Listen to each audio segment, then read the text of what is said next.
നമ്മൾ ഹെയറിൽ പലതരത്തിലുള്ള കെമിക്കൽ ഷാംപൂസ് യൂസ് ചെയ്യാറുണ്ട് ഉണ്ടല്ലോ. അപ്പോൾ നാച്ചുറലായിട്ട് നമുക്ക് എങ്ങനെ ഒരു ഷാംപൂ തയ്യാറാക്കാൻ പറ്റുന്നത്, അത് കിഡ്സിനായാലും അതുപോലെ തന്നെ കുട്ടികൾക്കും മുതിർന്നവർക്കും എല്ലാവർക്കും യൂസ് ചെയ്യാൻ പറ്റുന്നത് ഹെയർ ഷൈനിങ്ങിനും സോഫ്റ്റ്നെസ്സിനുമാണ്. ഡാൻഡ്രഫ് മാറാനും ബെസ്റ്റാണ്. അപ്പോൾ വേണ്ടത് എന്തൊക്കെയാണെന്നല്ലേ, ഒരു 2.5 സ്പൂൺ വരുന്ന ഫ്ലാക്സ് സീഡ് എടുക്കുക. അതിലേക്ക് 1/4 സ്പൂൺ വരുന്ന ചിയ സീഡ്. ഇത് തലേ ദിവസം നൈറ്റ് മതി. ഇത് രണ്ടും കൂടെ ഒരു ബൗളിൽ 1.25-2 ഗ്ലാസ്സോളം വെള്ളം ഒഴിച്ചിട്ട് അതിലേക്ക് കുതിർക്കാൻ വെക്കുക. നെക്സ്റ്റ് ഡേ അടുത്ത ദിവസം രാവിലെയോ ഉച്ചയ്ക്കോ ഒരു പാനിലേക്ക് 1.5 ഗ്ലാസ് വെള്ളം വീണ്ടും ഒഴിച്ചതിന് ശേഷം ഈ നമ്മൾ കുതിർത്ത് വെച്ചിട്ടുണ്ടല്ലേ ആ മിക്സർ എല്ലാ സാധനവും കൂടെ വെച്ച് നല്ല തിളപ്പിച്ചെടുക്കണം. ഏകദേശം കുറച്ച് വെള്ളം പറ്റുമ്പോൾ ഗ്യാസ് ഓഫ് ചെയ്ത് തണുത്തതിന് ശേഷം ഒരു കോട്ടൺ തുണി എടുക്കുക. അതിലേക്ക് നമ്മൾ തിളപ്പിച്ച ഫ്ലാക്സ് സീഡും ചിയാ സീഡും കൂടെ വെച്ചതിന് ശേഷം പൾപ്പ് നന്നായിട്ട് പിഴിഞ്ഞെടുക്കുക.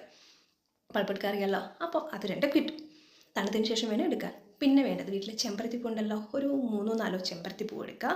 അത് നന്നായിട്ട് വാഷ് ചെയ്ത് മിക്സിയുടെ ജാറിലേക്ക് ഇടുക. പൾപ്പും ഇതും